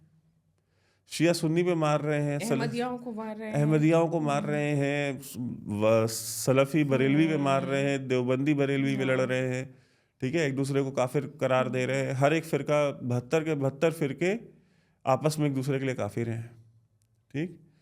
तो यही होता ही है जब आप इस तरह की नफरत और द्वेष भावना पे निर्धारित और हिंसा से प्रेरित कोई भी आप मुहिम चलाते हैं या कोई भी संगठन आप बनाते हैं, वो कुछ टाइम के बाद आप अपने आप को ही खाना शुरू करता है। क्योंकि जब कोई लड़ने के लिए नहीं बचेगा तो फिर उस संगठन का या उस राष्ट्र का भी औचित्य नहीं बचेगा, क्योंकि वो तो है नहीं। आपको लगता है नेटो अब टूट जाएगा, खत्म हो जाएगा? देखिए, दो संभावनाएं हैं। एक जो कि मुझे लगता है कि ये सारे यूरोपियंस फोल्ड कर जाएंगे ट्रम्प के अंडर, सब मान जाएंगे, जो मुझे लगता है। अगर नहीं माने और यूएस अलग हो गया तो नेटो जैसी कोई चीज़ है नहीं। नेटो यूएस ही नेटो है। और ये क्यों मैं कह रहा हूँ, और डोनाल्ड ट्रंप हर चीज़ में गलत भी नहीं है। अमेरिका ने मेजॉरिटी शेयर नेटो का अमेरिका ने ही बियर किया है हमेशा, और यूरोपियंस को बोला कि तुम चिंता मत करो, तुम्हारी सिक्योरिटी कह दो, नेटो के मेंबर हो, तुम्हारी सिक्योरिटी गारंटी हमारी है। और उनको भी लगा सही बात है यार, अमेरिका से कौन लड़ेगा, ठीक है। तो उन्होंने अपने डिफेंस का स्पेंडिंग कर दिया धीरे धीरे एकदम नेग्लिजिबल, यूरोपियन कंट्रीज़ ने। और जब डिफेंस स्पेंडिंग ख़त्म कर दी तो उन्होंने वो पैसा कहाँ डाइवर्ट किया? उन्होंने डाइवर्ट किया अपने सोशल वेलफेयर पे, पब्लिक वेलफेयर पे, ठीक है। कि आप काम करो चाहे ना करो, सरकार आपका ख्याल रखेगी, आपको फ्री का इलाज देगी, फ्री का खाना देगी, आप बीमार हो गए तो आपको घर पे आकर के लेके जाएंगे, आप रिटायर्ड हो, ओल्ड हो तो आपको एक सरकार की तरफ से पेंशन मिलेगी। वो पेंशन भी ऐसी होगी कि उस पेंशन पे ही आप पूरी दुनिया घूम के आ जाओ, ठीक है। तो उन्होंने जो डिविडेंड उनको मिला अमेरिकन प्रोटेक्शन का, उससे उन्होंने इस तरह के समाज का निर्माण कर लिया पिछले 30-40 साल में, जहाँ पे अब वहाँ पे उनको लोग भी ढूंढने बड़े मुश्किल हो जाएंगे जो उनके लिए लड़े कंफर्ट जोन दे दिया है पूरा। हाँ, वो समाज एक उस कंफर्ट जोन में जा चुका है। अब उसको दोबारा से अभी मैं कल एक टीवी चैनल पे था, न्यूज़ चैनल पे, तो वहाँ पे ये बात हुई। उन्होंने कहा कि जी देखिए, जर्मनी ने अपना जो है डिफेंस बजट जो है वो बढ़ाया है, और वो कह रहे हैं कि अगले साल फिर 4% और बढ़ाएंगे। इस तरह से मैंने डिफेंस बजट बढ़ा देने से थोड़ी सब कुछ हो जाता है। आपने अपने देश की जो साइकी है, जो देश के जो लोग हैं, यूरोपियंस जो हैं, स्पेशली जो नॉर्डिक कंट्रीज़ वाले हैं, मैंने कहा कि ये लड़बड़ नहीं पाएंगे। अब आपने उनको एक 40 साल एक ऐसे कंफर्ट जोन में डाल दिया है, और जज्बा खत्म कर दिया है। और जो नई लड़ने, तो वो जो नई जनरेशन है वो जाएगी। जो भाई 20 साल 21 साल 25 साल के जो लड़के हैं वो जाएंगे ना फ्रंट लाइन पे लड़ने के लिए।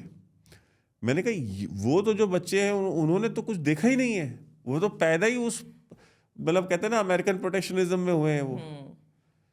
वो तो पेंटिंग करना चाहते हैं, वो गिटार बजाना चाहते हैं, तो आप कह रहे हो नहीं आप बंदूक पकड़ के लड़ना सिखाया ही नहीं गया है ना उनको। तो ये हो गया था ना कि भाई हमको तो आर्मी और एयरफोर्स और नेवी की ज़रूरत ही नहीं है, वो चलेगा नहीं। अब तो इसलिए मुझे ऐसा लगता है कि ये सारे के सारे फोल्ड कर जाएंगे, और नहीं भी फोल्ड किए तो नेटो वैसे ही ख़त्म हो जाएगी। और जब नेटो ख़त्म ही हो गई तो फिर ग्रीनलैंड पे 37 सोल्जर भेजे डेनमार्क ने, तो वो 37 सोल्जर बचा लेंगे ग्रीनलैंड को, देख लेंगे।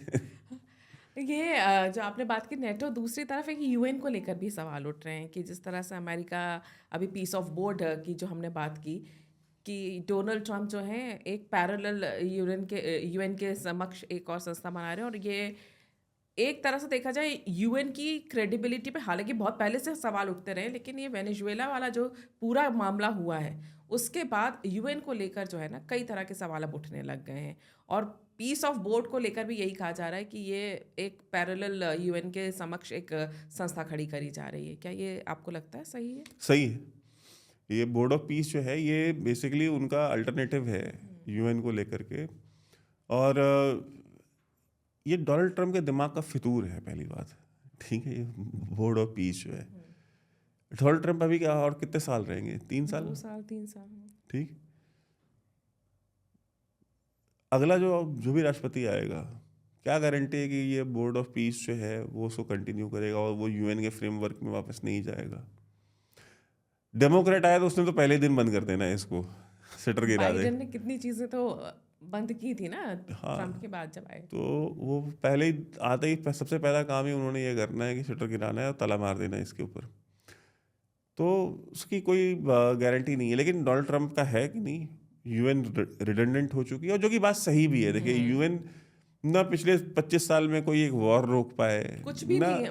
कुछ भी हाँ, नहीं कर पाए, मतलब सिवाय प्रासंगिकता अपनी खोता जा रहा है यूएन है ना। खो चुका है। वो आज नहीं, वो आज से 20 साल पहले खो चुका था। हमारे से लोग तो 20 साल से चिल्ला रहे हैं कि ये का कोई मतलब नहीं है, ये मीनिंगलेस टाइप का एक वो है, ऑर्गेनाइजेशन है, इसका कुछ भी नहीं कर सकता, ये टूथलेस टाइगर है ये। और डोनाल्ड ट्रंप कह रहे कि है तो सही बात है। लेकिन अब क्या उसका जो सब्स्टिट्यूट है, क्या वो बोर्ड ऑफ पीस है, ये दूसरा सवाल है। हाँ, कि $1 बिलियन दो और लाइफ टाइम मेंबरशिप लो, जैसे दिल्ली जिम खाना की, या मेंबरशिप हो जैसे। हाँ, मतलब कोई क्लब की मेंबरशिप मिल रही है आपको। तो ऐसा नहीं होता है। और लेकिन अगर $1 बिलियन देके अगर इंडिया को उसका मेंबर बनने का अगर ऑफर मिल रहा है, तो इंडिया को बनना चाहिए। $1 बिलियन हमारे लिए कुछ नहीं है। उससे 100 गुना ज़्यादा हम लाडली बहना योजना, लाडली देवरानी योजना, लाडली जेठानी योजना हम इस पर लगा देते हैं। पर क्यों बनना चाहिए? क्योंकि एक तो मैं बताता हूँ। हाँ, देखिए उसमें क्या है कि 3 साल आपको उस राष्ट्रपति के साथ डील करना है, ठीक है। अब आपको पसंद हो चाहे ना पसंद हो, हम अल्टरनेटिव मार्केट्स ढूंढ रहे हैं, लेकिन हमारे पास अभी है नहीं, तुरंत इमीडिएटली नहीं है, ठीक। तो आप उसके मेंबर बन जाइए, क्योंकि सीट खाली छोड़ना कोई समझदारी नहीं होगी। अगर पाकिस्तान जैसे देश अगर वहाँ पे जाके बैठेंगे, अगर वो एक्सेप्ट कर रहे हैं उस ऑफ़र को, तो आप एक ऐसे रीजन को, वेस्ट एशिया, जहाँ पे आपकी इतनी ज़्यादा आबादी रहती है, आपकी जो ओवरसीज़ जो इंडियंस हैं, एनआरआईज़ हैं, यूएई में हो, सऊदी अरेबिया में, कतर में, कुवैत में, ओमान में, तो और उसी रीजन में एक बहुत बड़ा हिस्सा, बहुत इम्पॉर्टेंट हिस्सा जो फ़िलिस्तीन का है, और आपका बहुत क्लोज अलाई इज़राइल भी उस बोर्ड में है। तो आप वहाँ पे आप रूम में ही नहीं हैं अगर, तो आपको पता ही नहीं एक्चुअली वहाँ पे बात चल क्या रही है, वो जो बोर्ड है वो सोच क्या रहा है, अमेरिका वहाँ पे करना क्या चाह रहा है। सिर्फ इतना जानने के लिए आप उसको ज्वाइन कर लीजिए, मेरा ये कहना है। आपको पता होना चाहिए, आप उसके हर मीटिंग का हिस्सा होने चाहिए, आपके पास एक for the sake of information आपको वहाँ पे होना चाहिए। डोनाल्ड ट्रंप को खुश करने के लिए नहीं कह रहा हूँ कि डोनाल्ड ट्रंप को खुश करने के लिए, अगर डोनाल्ड ट्रंप को खुश करना होता तो वर्ल्ड लिबर्टी फाइनेंशियल, जो कि उसकी डोनाल्ड ट्रंप की और स्टीव विटकॉफ की जो कंपनी है, जिसको जैक विटकॉफ चलाता है और डोनाल्ड ट्रंप के बेटे, तो $1 बिलियन की इन्वेस्टमेंट उसकी कंपनी में कर देते। उस पर तो बहुत ही कुछ हो जाता अगर फेवर की बात थी तो। But the point is not favour, giving any favour to Donald Trump और हिज फैमिली, या उनकी खुशामद के लिए नहीं, बल्कि अगर एक इंस्टीट्यूशन बन रहा है और वहाँ पे आपके ओपोनेंट्स बैठेंगे जा करके, और आप रूम में ही नहीं हैं, तो या हम कोई समझदारी वाला निर्णय नहीं होगा। इसका रीज़न मेरा सिर्फ इतना ही है। बिल्कुल। और अब आखिर में एक यही सवाल है कि जिस तरह से हमने बात की ट्रंप की नीतियों के चलते, या अमेरिका का भी जो रुख है, वर्ल्ड ऑर्डर जिस तरह से बदलता है, उसमें आप भारत को कहाँ देखते हैं, और साथ ही साथ रूस और चाइना की क्या भूमिका रहने वाली है? देखिए चाइना की भूमिका तो बढ़ेगी, चाइना की भूमिका बढ़ेगी क्या, चाइना की भूमिका बहुत बढ़ चुकी है। लैटिन अमेरिकन कंट्रीज़ में आप चले जाइए, आप अफ्रीकन कंट्रीज़ में चले जाइए, BRI के तहत, बेल्ट एंड रोड इनिशिएटिव के तहत जितने जितने प्रोजेक्ट्स, जितने पोर्ट्स, जितने ये सारी इंफ्रास्ट्रक्चर जो चाइना ने क्रिएट कर लिया है लैटिन अमेरिका में और अफ्रीका तक जा करके, तो आपको खुद बताता है कि अब तो कनाडा भी उनके पास पहुंचा है, चाइना के पास। तो ये आपको बताता है कि चाइना का इन्फ्लुएंस हर कॉन्टिनेंट के ऊपर कितना ज़्यादा हो चुका है। ऑस्ट्रेलिया में तो प्रॉपर आरोप लग चुका है कि वहाँ पे इलेक्शन में इन्फ्लुएंस कर रहे हैं, वहाँ के पॉलिटिशियंस को ख़रीद रहे हैं, और लॉबस्टर के लिए और सी फूड के लिए ऑस्ट्रेलियंस कितना हैविली डिपेंडेंट हैं चाइना के ऊपर। तो ये एक बहुत चाइना का इन्फ्लुएंस जो है वो समय के साथ बढ़ रहा है, और आगे भी इससे ज़्यादा बढ़ता ही जाएगा। जहाँ तक बात देखिए भारत की है, जैसे मैंने कहा कि भारत तीसरी सबसे बड़ी अर्थव्यवस्था बन जाएगा 5 साल के अंदर। तो जब आप तीसरी सबसे बड़ी अर्थव्यवस्था बन जाएंगे, तो आपको वैसे भी कोई इग्नोर नहीं कर सकता है, और आपका भी जो असर व रसूख है वो बढ़ेगा। आपकी जो मिडिल क्लास है, उस मिडिल क्लास का साइज़ बड़ा होता जा रहा है। तो ये जो बड़े मिडिल क्लास का जो साइज़ है इसको हर कोई भुनाना चाहेगा। अगर यूरोपियंस के पास अगर अमेरिकन मार्केट्स नहीं हैं कल को, या उनको ये लगता है कि भाई सैंक्शंस की वजह से हम सफ़र कर रहे हैं, तो आखिर हम इसको कहाँ एक्सपोर्ट करें अपने ये जो प्रोडक्ट्स हैं। तो आपको अल्टरनेटिव मार्केट्स भी चाहिए, जैसे हमको मार्केट चाहिए, उनको भी मार्केट चाहिए, अल्टरनेटिव मार्केट्स। तो जो भी सामान, जो भी ट्रेड हम अभी अमेरिका से नहीं कर पा रहे हैं बिकॉज अमेरिका ने हमारे ऊपर सैंक्शन लगा रखे हैं, तो क्या हम वो सामान सारा यूरोपियन कंट्रीज़ को बेच सकते हैं? बिकॉज परचेजिंग पावर तो यूरोपियंस की भी अमेरिकन जैसी ही है, कोई अमेरिकन से कम परचेजिंग पावर वाले तो है नहीं वो। तो क्या ये एक्सपोर्ट हम जो अमेरिका के ऊपर बहुत ज़्यादा डिपेंडेंट है, क्या हम इसको ईयू के साथ कर लें? तो हमारे साथ भी एक विन विन सिचुएशन हो जाती है कि बहुत सारा सामान हम उनसे ले लें और बहुत सारा हम उनको अपना बेच दें। अब ये एक अलग ही टॉपिक है कि उनका सामान हम कितना ख़रीद सकते हैं और हमारा सामान वो कितना ख़रीद सकते हैं, क्योंकि यूरोप के बड़े सारे यूरोप में बड़ी सारी दिक्कतें भी हैं। उनके जो मानक हैं, जो स्टैंडर्ड्स हैं, वो उन्होंने कुछ अजीब ही किस्म के बना रखे हैं। जैसे मैं आपको व्यूअर्स के लिए उदाहरण दूँ, तो जैसे हमारे यहाँ से आम मैंगोज जो जाते हैं, तो उन्होंने ग्लूकोमीटर के ऊपर फिक्स कर रखा है कि इससे ज़्यादा अगर मीठा आम होगा तो वो हम नहीं लेंगे, ठीक, कि भाई क्योंकि ये इससे उसको खाने से इंसान जो है वो डायबिटीज़ होने का उसको खतरा बढ़ जाता है। तो हमारे यहाँ इंडिया में तो लोग कहते हैं ना कि जितना मीठा होगा उतना अच्छा है, उतना हम ढूंढते हैं, बट यूरोप में थोड़ा वो सिस्टम अलग है। तो इस तरह से ही, मतलब ये उदाहरण के लिए दे रहा हूँ, बट इस तरह से उनके कई सारे मानक हैं। तो वो मानक वो कितना बदलेंगे, हम अपने यहाँ जो प्रोड्यूस कर रहे हैं, सरकार जो है वो कितना हमारे फार्मर्स हों या हमारी जो कंपनियां हैं, जो मैन्युफैक्चरर्स हैं, उनके साथ मिल करके कितना वो उन मानकों के ऊपर कोऑर्डिनेशन क्रिएट कर सकती हैं, या इन जो हमारे लोकल प्रोड्यूसर्स हैं इनको कितना फैसिलिटेट कर सकती हैं ताकि उनको आसानी हो उन स्टैंडर्ड्स को मीट करने के लिए। तो ये सारी चीज़ें हैं, ये करने वाली हैं। ये over the period of time अगर हमको पता चल गया कि हमको इस रास्ते में चलना है और हमें ये करना है तो हम कर लेंगे। लेकिन बात वही है कि प्रधानमंत्री जी या जो सरकार का जो इंटेंशन है वो एक चीज़ है, बट करना तो घुमा फिरा के देखिए फिर वही ऐसा बाबुओं को ही है। तो वो कितना काम करते अपने हैं, आप में एक बड़ा टास्क है। वहीं पे आपको लगता है अब ये यूक्रेन वॉर खत्म हो जाएगी, रशिया यूक्रेन वॉर? देखिए जिस नाटो के लिए लड़ रहे थे, उस नाटो में ही देखिए आप क्या हो रहा है। जो टेरिटरी रशिया के पास है वो तो टेरिटरी वापस करेगा नहीं। उन्होंने अपने फौजी मरवा करके वो टेरिटरी ली है, वो वापस देने के लिए तो नहीं उन्होंने अपनी जान दी। It will be a disgrace for the martyrs के लिए कि मैं यार, मतलब वो वीर गति को प्राप्त हो गया जिस भूमि के लिए, वो भूमि आपने उठा करके आपने वापस दे दी, तो मतलब हमारे फिर बच्चे क्यों मरे? ये तो सवाल हर माँ पूछेगी ना रूस की पुतिन से, तो क्या जवाब देगा वो तो वापस नहीं करेगा। हाँ, ये एक अग्रीमेंट हो जाएगा कि ठीक है, जो उनके पास बच गई है वो रख लें, जो हमारे पास है वो हम रख लेते हैं और सीज फायर कर देते हैं। रूस अब इसके आगे हमला नहीं करेगा। यही पीस डील हो सकती है। इसके अलावा अगर कोई नई कुछ कंडीशन की नहीं, थोड़ा सा एरिया आप थोड़ा ये भी छोड़ दो, थोड़ा वो भी छोड़ दो, तो 19-20 तो नेगोशिएट हो सकता है, बट ये कहना है कि आप जहाँ थे वहाँ वापस पहुँच जाओ, वो असंभव है, वो नहीं होगा। बिल्कुल ठीक है। यानी तेजी से दुनिया बदल रही है और दावोस में हम देख रहे हैं कि जहाँ पर पहले आर्थिक नीतियों पर चर्चा होती है, शक्ति प्रदर्शन का केंद्र बना हुआ है। ट्रंप जो है लगातार एक के बाद एक बयान देकर कभी ईयू की नींद उड़ा देते हैं, कभी ग्रीनलैंड वालों की धड़कनें बढ़ा देते हैं। लेकिन जिस तरह से वर्ल्ड ऑर्डर बदल रहा है, ये तय है कि भारत भले चुपचाप बैठा है, लेकिन भारत के लिए तस्वीर बहुत अच्छी आने वाले समय में दिखाई दे रही है। बाकी क्योंकि दिन हर रोज़ चीज़ें बदल जाती हैं, जिस तरह से ट्रंप के बयान बदलते हैं, हमेशा तस्वीर भी बदलती है, लोगों की प्रतिक्रियाएं भी बदलती हैं, तो उस पर हमारी नज़र रहेगी। लेकिन आपने आज ये पूरी चर्चा हमारे साथ की, वैभव, इसके लिए आपका बहुत बहुत धन्यवाद। बहुत बहुत धन्यवाद। अगर आपको ये वीडियो पसंद आया है तो इसे लाइक करें, शेयर करें और हमारे इस चैनल को ज़रूर सब्सक्राइब करें। नमस्कार।